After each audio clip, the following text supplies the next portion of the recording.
करुणा मुंडेंना मोठा दिलासा। धनंजय मुंडेंची याचिका फेटाळली। 2 लाखांची पोटगी देण्याचा कुटुंब न्यायालयाचा निर्णय कायम।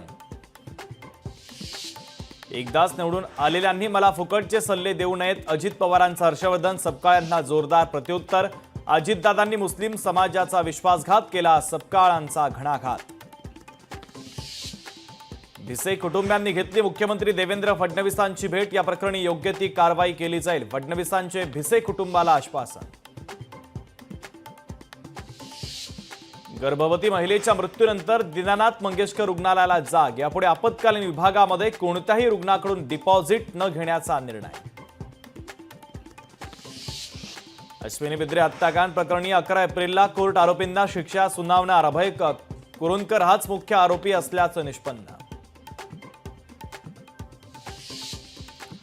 महाविद्यालयामध्ये निरोप समारंभाच्या कार्यक्रमात भाषण करताना विद्यार्थिनीचा मृत्यू। धाराशिवच्या रागे शिंदे महाविद्यालयातील धक्कादायक घटना।